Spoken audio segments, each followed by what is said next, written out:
Ngon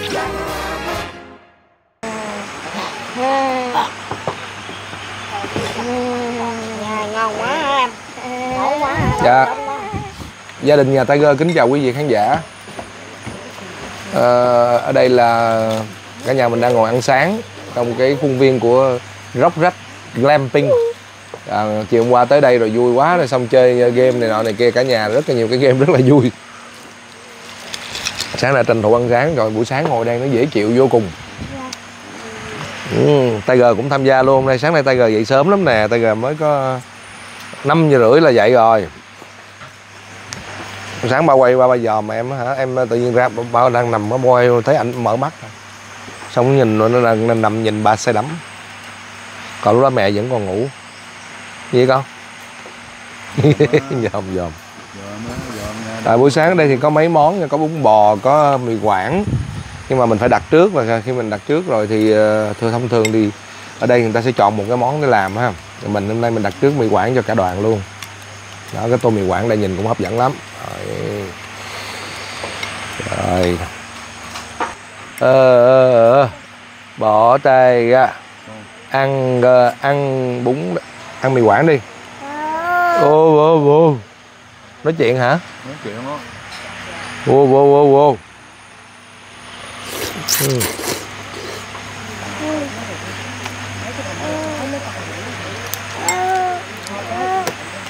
Nha, ăn cũng nói chung cũng ok lắm nha bà con.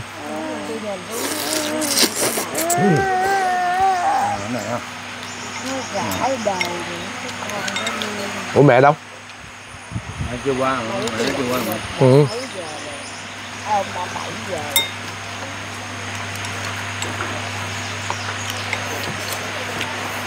Chiều hôm qua mình đến khoảng tầm đâu giờ chiều vậy?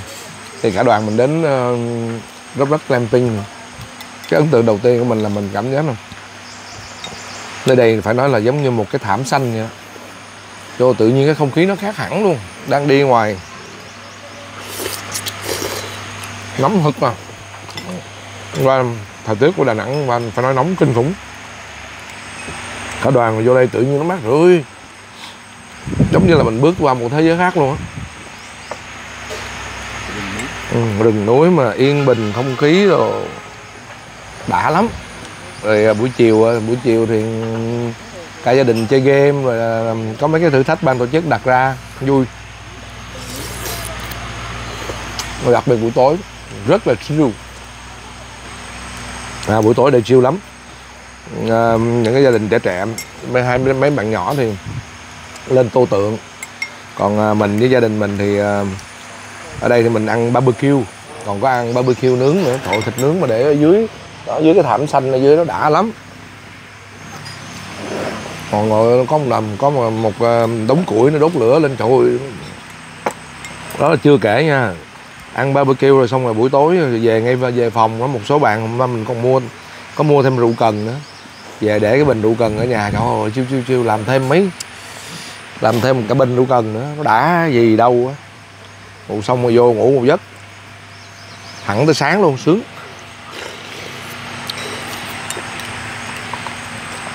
Chỉ có một điều là nếu những ai mà thích ngủ trễ chắc chắn đi ở đây không ngủ trễ được. Sáng ở đây khoảng 5 giờ sáng là trời sáng rồi.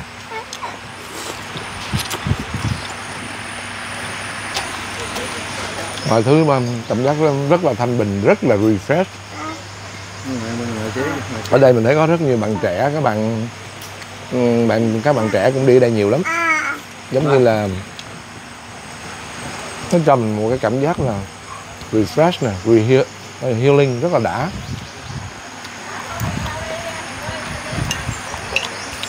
Chút xíu nữa thì con mình sẽ dắt mà phải để đưa mọi người đi một vòng để mọi người thưởng lãm ha. Ở đây đặc biệt có một con suối nằm ở giữa bên dưới. Con suối đẹp lắm, mà nước nó trong vắt luôn, mát lạnh luôn. Ở chỗ này con vui không? Lắc đầu. Gì vậy? Gì vậy?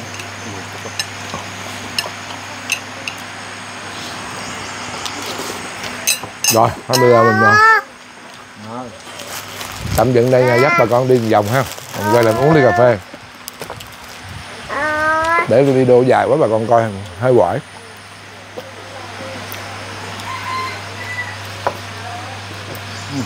Đút hết rồi nhạc á. Lấy ra.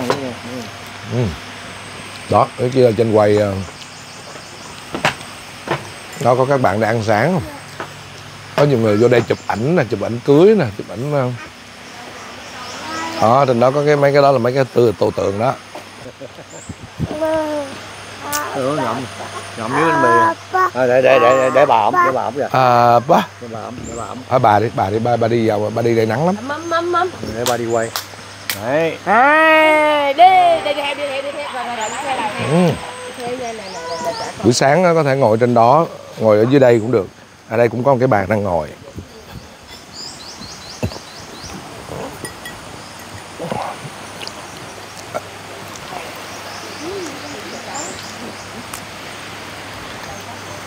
Đây là phía trước mặt mình của hôm nay là cái dòng suối nè.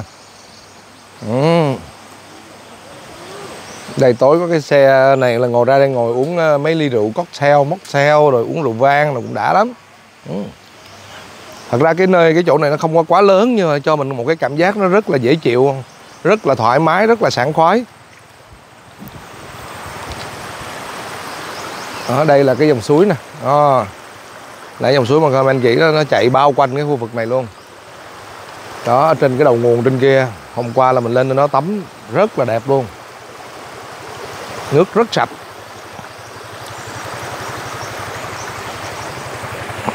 Rồi bây giờ mời bà con các bác, mình sẽ dắt bà con đi vòng xem nha. Đó, phía trên kia cũng có trên cao cũng có mấy cái lều để có thể ngủ được. Thông thường thì mình đi mình hay lo ngại là ngủ mấy cái lều đó có ổn không, cái này tối hôm qua mình là ngủ trong đó rồi nè. Đã lắm, đầy đủ tiện nghi lắm, chỉ không có máy lạnh thôi, còn lại là tất cả mọi thứ đều đầy đủ hết. Đó.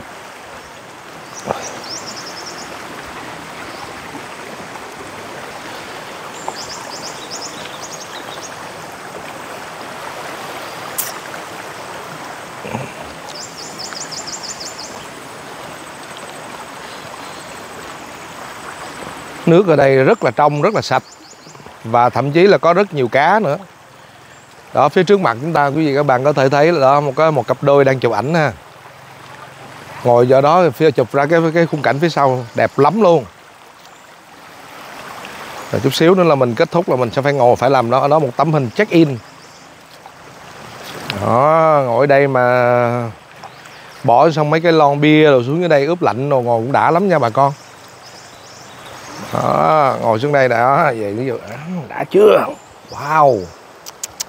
Giờ nó hơi nắng chứ buổi chiều nó mát lắm, ngồi sướng lắm.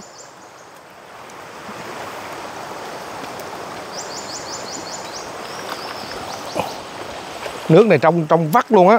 Đó mà gì khán giả có thể nhìn thấy nè. Đây.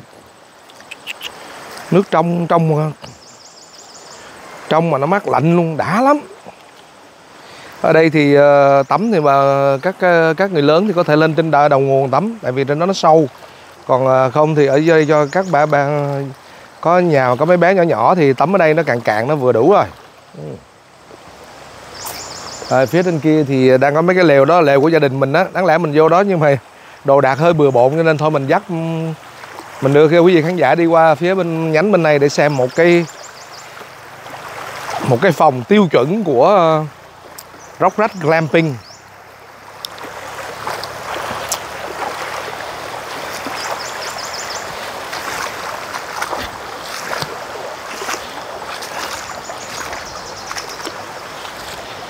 Rồi.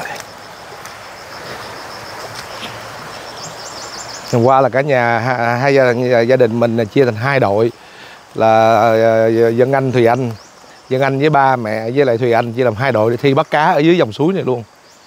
Ồ, bắt vậy đó mà mình bắt được 3 con á. Còn bên chỗ bà xã thì bắt được 90 con rồi luôn. Đây là các cái phòng, đây phòng C1, phòng C2, đó, phòng C3, rồi phòng C4 nha.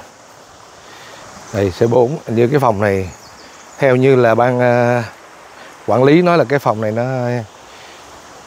đang trống.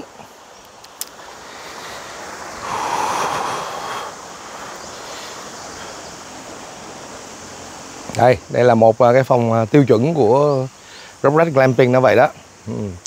Thấy vậy thôi nhưng mà đây là những cái lều, mình nghĩ là những cái lều này chắc là cũng chất lượng là chắc là phải nhập từ nước ngoài quá.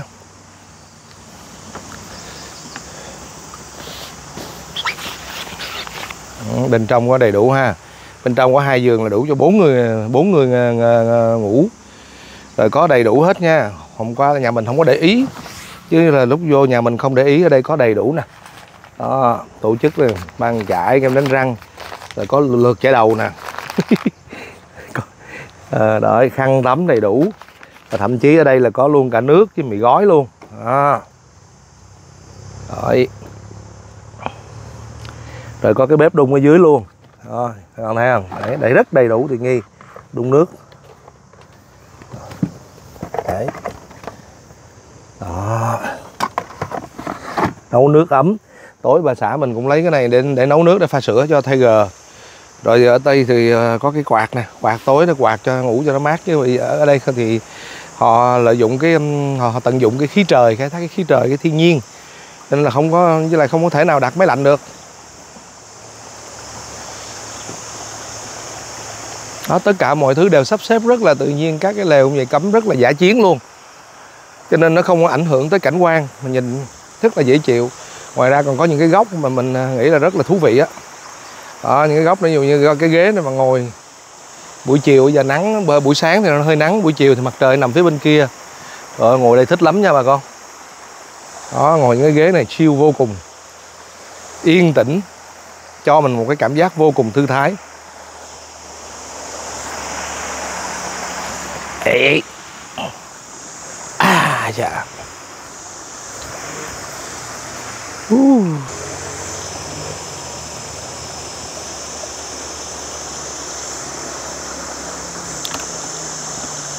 Rồi quý vị các bạn thân mến, có lẽ là một video ngắn như thế này thôi để cũng hy vọng là Colorman có thể chia sẻ đến với quý vị và các bạn một cái điểm đến ở tại trong khuôn viên thành phố Đà Nẵng. Ở đây là Rock Red Glamping. Mình sẽ để thông tin đầy đủ chi tiết bên dưới để bà con, để quý vị khán giả có thể liên hệ được với ban quản lý để có thể đặt chỗ.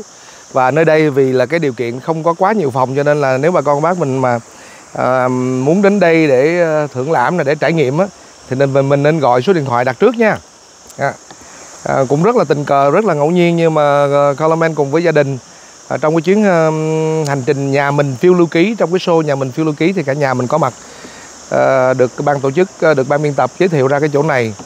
Và thật sự là một cái trải nghiệm rất là thú vị với gia đình mình. Các bé thì từ xưa giờ các bé nó không có quen đi cái kiểu mà cắm trại đi dã ngoại kiểu này, nhưng mà hôm nay thì các bé cũng sẽ có một cái trải nghiệm mới, và đương nhiên là nó sẽ giúp cho các bé đó, nó không chỉ quen với chăn ấm nệm êm, mà nhiều khi sống vô cái môi trường thiên nhiên hoang dã, nó lại cho chúng ta một cái trải nghiệm khác, và đặc biệt là nó refresh cho chúng ta một cái cảm giác là nó sảng khoái, tái tạo năng lượng.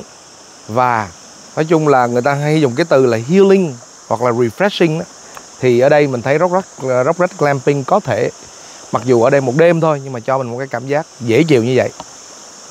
Hy vọng rằng quý vị các bạn đã nhận được, có thêm thông tin về một cái địa điểm nữa để trải nghiệm trong hành trình phiêu lưu ký của gia đình mình. Xin chào, tạm biệt.